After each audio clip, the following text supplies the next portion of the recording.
Students, so we are going to discuss activity ratios. And what's the other term for activity ratios? It will be efficiency. Okay, so if it is efficiency, what do we mean by efficiency? That is utilizing resources, no, with less time. And this is one factor for you to achieve the internal goal of the firm. Okay, and when you say internal goal of the firm, that would be effectiveness plus efficiency. Okay, and if it is with ratios, effectiveness will be liquidity plus profitability plus solvency. Okay, and you have your efficiency ratios or your activity ratio.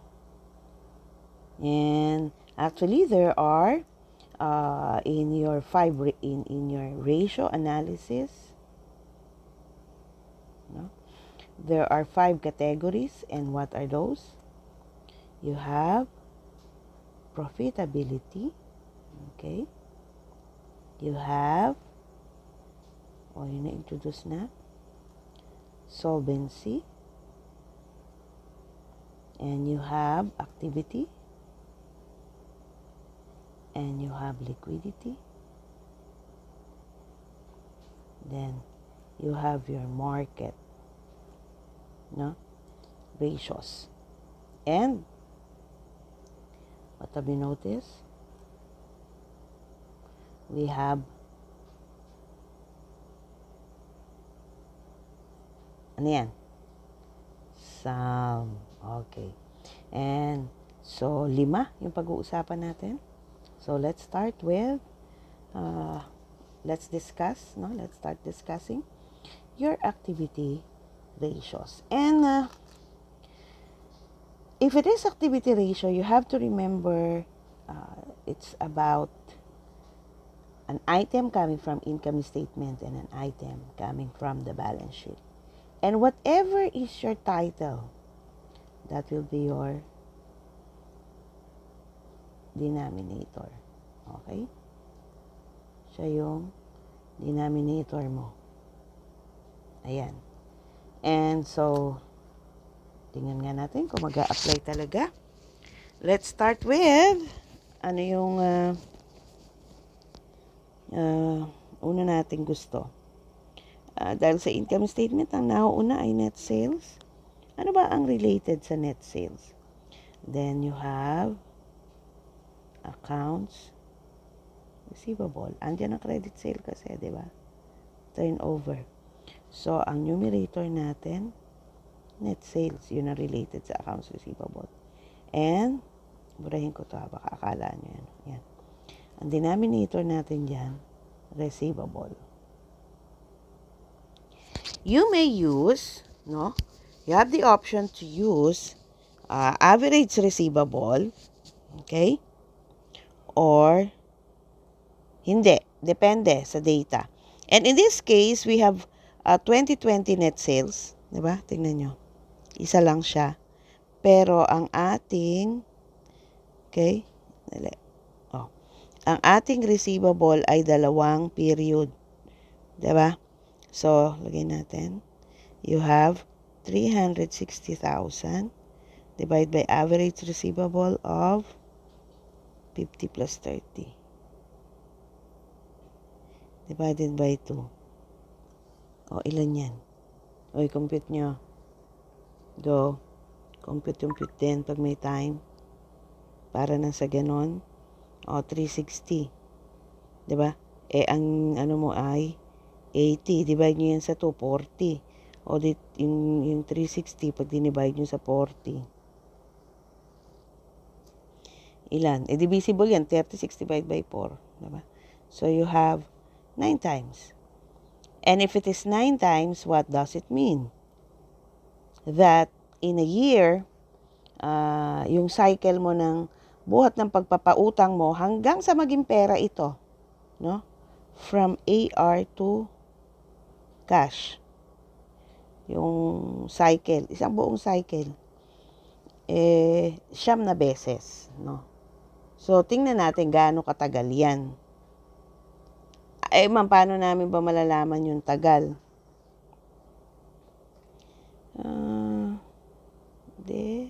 Anong tawag dun? DSO or ACP? Ano yan? Day sales outstanding? Or average collection period? Okay? O ano yung average collection period nyo? You have the option of using 360 versus 365 days. 360 is your banker's rule. Okay? It's up to you, no? So, mas conservative nga lang yung 365 kasi pinapahaba niya yung araw.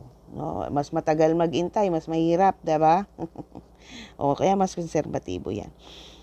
Ilan na yung ano natin? 9. So, 360 divide by 9 and ito 365 divide by 9. And tingnan nyo ba't sinasabi kong mas conservative ang 365. Kasi kung 360, di-divide mo yan sa 9, o kahirap, diba? Binaligtad lang natin yung kanina. Nagkataon kasing yung 360 days kapares ng 360,000. Diba? You have here 40 days. And, paano yung 365 mo? Tingnan nyo nga ano mangyayari. Siyempre, masahaba yan. You have 40.5 o gawin na lang natin 41 days. Okay? And, saan natin to i-compare? You're going to compare it with your credit terms. If case A, you have a credit terms of 30 days. No? Case B, you have credit terms of 45 days. Case C, you have credit terms of 60 days. No? Yan yung ginagrant nyo sa client nyo na credit terms. So, pag 30 days, ano ibig sabihin? Mas mahaba yung pag-iintay mo. Hindi maganda yon, diba? Sabihin, halos lahat ng pinautang mo hindi marunong magbayad on time. Pagka 45 days, o at least, mas mababa siya sa 45 days, okay yan. Dito, napakaganda niyan. Halos lahat, no? Nagbabayad, dito rin naman sabi, halos lahat nagbabayad, no? Lahat nagbabayad within the credit terms, no? Dito, pakitingnan niyo yung policy. Yung sa C, kasi ito sa C, kita nyo, magandang tingnan yan, diba? Kahit yung sabi. Pero, tingnan nyo yung credit policy mo. Kasi baka naman dito masyadong relax. O kaya naman ito naman ay masyadong strict, or the other way around, pwede rin masyado tong alam mo yun, hindi appropriate. Kasi yung i-offer mo dapat sa kliyente mo, kaya kayo gumagawa class ng financial statement analysis, is hindi para sabihin sa inyo na you are not good or you are bad or you are good or bad, no? But it would guide us in asking the right question. Okay? That's the good thing with FSA, with financial statement analysis combined. Kasi ratio analysis is just one, diba? So, yan ang kwento ng buhay dyan. Kaya pag ganito yung naging sitwasyon, kahit ano pa, ito pa case A, B, or C, you have to go back to your credit and collection policy. Lalo na pag ito yung case, no? Sa A at saka kay B. Okay? So, sasabihin kasi niyan yung actual versus your expectation. Ito kasi expectation mo, ito yung actual. Diba? O, expectation versus reality and class. O, tapos na tayo sa receivable. Ano naman yung susunod? You have inventory turnover.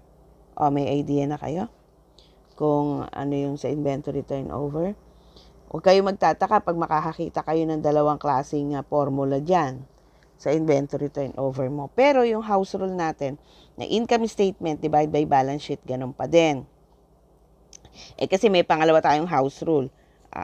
Kung saan siya directly related, diba? O, unahin muna natin saan siya directly related. You have cost of goods sold, diba?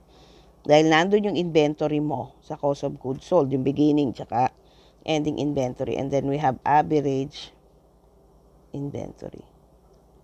Yan. Ano yung isang formula? Sales over average inventory. Parehas natin i-compute. The cost of goods sold is 198,000. We're going to average our inventory. 50 plus 70K. Okay. And your sales is 360,000. Then you have 120 divide by 2. O, sige, compute na class. Compute. 50 plus 70, di ba 120? O, pag dinivide mo yung 120 sa 2, ilan yon? O, sige na. Di syempre, 6. Magiging kadali, kahirap. O, 12 divide by 2, edi ilan yun? O, di pagka nakalaman na natin yung 60, di ba? O, wait, 360, pag dinivide mo sa 60, o, that would be 6. No? So, this will be 6 times. Yung sa kabila, 198 divided by 60. This will be 3 times. Or, tingnan na, dali lang class niya. This will be 3.3 times. Siyempre, mas depende siyempre numerator mo naman sa result class. O, itong 6 times, mas mabilis yung turnover mo. Dito sa 3 point, magkaiba kasi numerator nyo, isang cost of goods sold tsaka isang sales. Okay? Alin ang mas conservative? Using the cost of goods sold. Diba? Bakit? O, tingnan natin. Ba't sinabi kong mas conservative? Tsaka ano ba ibig sabihin ng inventory turnover? Ito yung cycle na yung inventory mo magiging cash. No? Bago ko i-discuss yung ba't conservative. Halimbawa, nagbebenta ka ng 1,000, hindi pala nagbebenta, bumili ka, you purchase 1,000 kabans of rice or bags of rice. Diba? Itong 1,000 na to, ang cycle ng replenishment niyan, 6 times or 3.3 times. Okay? O di compute natin yung age of inventory para mas makarelate kayo dun sa 1,000 kaban. Ano uli yung choice natin? 360 or 365. I-divide natin sa 3.3 or 360 divide by 6. 365 divide by 6. Yan yung case natin diba? O, sige na. Compute nyo ng isa-isa. So, you have yung 360. Pag dinivide mo yan sa 3.3, ang makukuha mo, 109 days. Yung 365, pag dinivide mo sa 3.3, ang makukuha mo 110 days. Okay? Pag 360, di-divide mo yan sa 6. Sige na, 360, divide mo ng 6. 60 days. O, nakikita nyo na, ba't sinabi kong conservative ito? Ito yung conservative. No, 365. Divide mo ng 6 days. Siyempre, halos ang araw lang din naman matatagtag dyan. Bakit mas conservative? Mas matagal ka mag-iintay sa isang bagay. Di ba mas mahirap yon? Lalo na ang usapan nito, benta. Siyempre, mas mabilis kang nakakabenta, mas maganda. No? Kaya kita mo, ang gusto nilang gamitin yung sales kasi mas gwapo ka dito tsaka mas maganda. Isipin mo sa halip na 110 days ka mag-iintay, magiging 60 days kung ang gagamitin ay 61 days. Kung ang gagamitin mo sales versus cost of sales. So, yung 1,000, di ba kanina ginamit na 1,000 bigas. Maghihintay ka ng 110 o 109 days bago maging pera yan. At meron kang 9 na cycle, no, sa isang taon. Ito naman halos 2 isang buwan, yung isa halos 2 buwan. Abay, napakalaking diferensya sa numerator, pagpili ng numerator. Diba? So, alam na natin yung accounts receivable turnover at saka yung average age of receivable and inventory turnover and age of inventory. Ang kainaman yan, pag alam mo na yan, pwede nyo i-compute yung normal operating cycle. Alam nyo, ang kagandahan, pag alam mo yung normal operating cycle, kailan niya sasabihin, ang maigsi ay maigsi at ang mahaba ay mahaba. Talaga ba, ma'am? Siyempre, pagka naman sa atin, pwedeng maigsi sa'yo, sa akin mahaba. Di kailangan may basis tayo. Ma'am, ba't pa kailangan pag-usapan pa yung haba at igsi? Aba, ay ang pinag-uusapan natin sa efficiency, dapat i-relate mo yan sa time. Diba? Ayan na. So, ano yung normal operating cycle? Na siya nagde-define ng short at long pagdating sa period ng isang organisasyon. Ito yan. Age ng receivable at age ng inventory. So that would be average collection period natin dito. Ilan na? Class? 41 days, di ba? Or 40 days. Tapos, di ba tama ba? Balikan natin. 41 days pag ang ginamit, 365. No? Tapos, pag ito, 40 days naman pag 360. Doon na tayo sa 365. 360, parehas lang yan. Ito yung sa 365. Ito yung sa 360 days na basis. So, you have 40 days. Okay? And so, dali. Yan. Ilan yung age of inventory natin sa 360 days? 109. Yan. Ang ginamit ko yung cost of goods sold, So, ito 109. Tapos ito 100. Ay! Ala naman ako. Duling. Dali, class. So, you have yung 365, ito ay 110. Ito 109. Di ilan to? 110 tsaka 41 days. Tapos, 40 plus 109. 149. So, yung normal operating cycle mo, ibig sabihin, buhat inventory, magiging receivable pa yan di ba? Tapos magiging cash. Ma'am, lahat na, hindi na, ibig sabihin, lahat inuutang, hindi, pwede naman din to. Ayan. Yan ang normal operating cycle. No, yung pag-iintay mo para yung inventory mo maging pera. Kaya lang normal kasi na may umuutang sa'yo, di yan. And, And in classifying what is current and non-current, so you have normal operating cycle versus 1 year. Whichever is longer. Okay? Ha? Oo, yan ang ginagamit nyo sa accounting. Siya nagde-define. O, ito, ilan?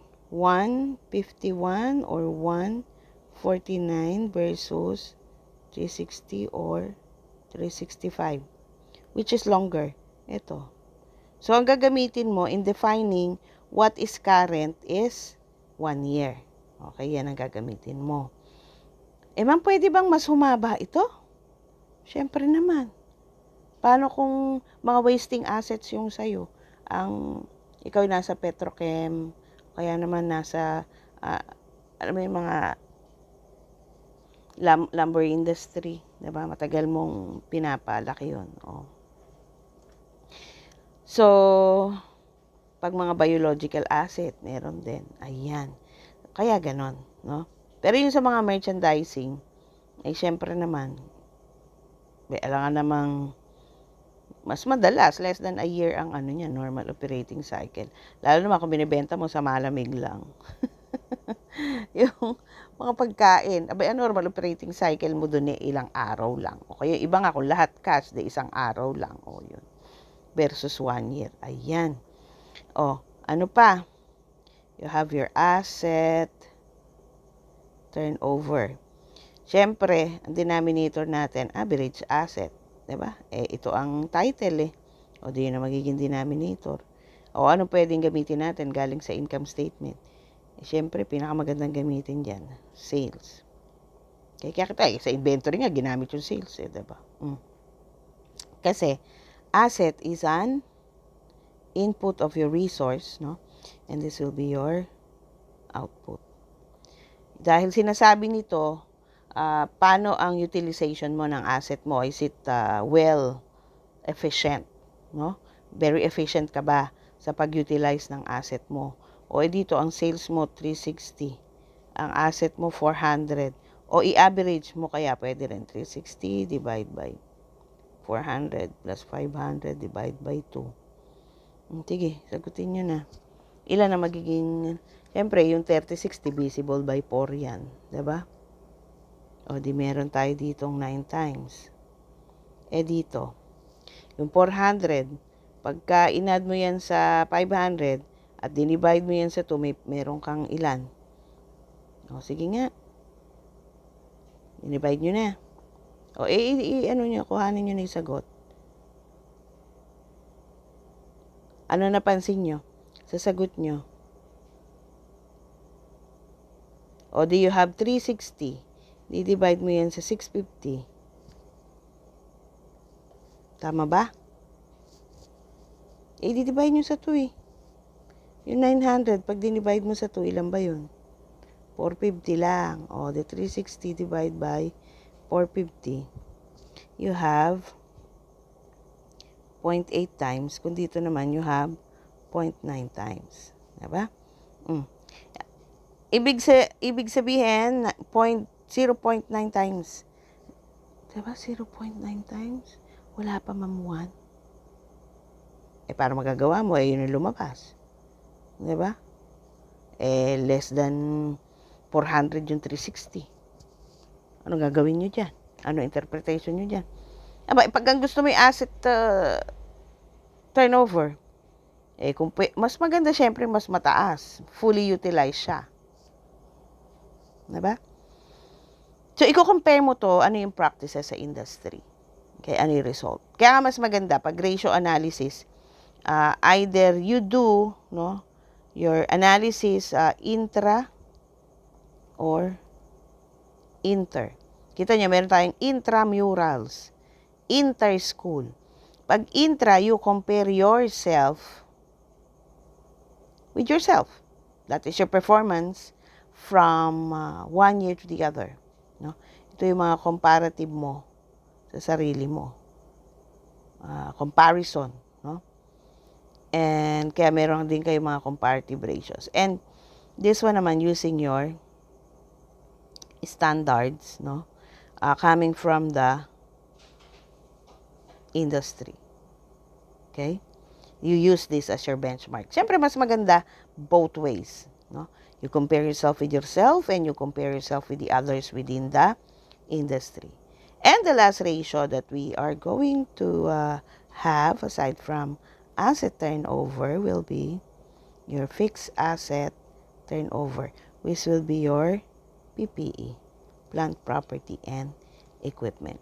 And in this case, the numerator will still be the same. You have 360 and your property and equipment is 250 and 300. So 250 plus 300 divided by 2. Oh, compute na. Hindi ko lahat ilalagay yung sagot agad-agad. Dapat nagko-compute kayo. So you have, kung 250, i-add mo yung 300, divide mo yung 2, o may 400 ka. O di ano uli? O di 360 divide by 400. O yun pa rin yun. Diba? Yung kanginang sagot natin. Ganun pa rin. Nagkataon na pag dinivide mo nga kasi, yun. May choice pa tayo. Wala. Now you have 0.9 times. And, ganun pa din kwento ng buhay mo dyan. No? How well you have, if you used your plant property and equipment. Kasi it is sales divided by PPE. Again, this one is input and this one is, sorry. This one is output and this one is input. Okay. So what have we learned with activity ratio as our wrap up? That it is number of times, okay, or number of days. Dahil sinasabi nito, kung mas mabilis, mas mabilis, mas maganda, no? At mas maigsing panahong mag-iintay ay mas maganda rin. Or it is an indicator of a performance that is somehow would be achieving our goal, our internal goal. Okay? So, thank you very much. We're going to have other ratios as well. This is part of your performance ratio, no? Yung efficiency in the performance, rather. So, thank you. Be safe and good day.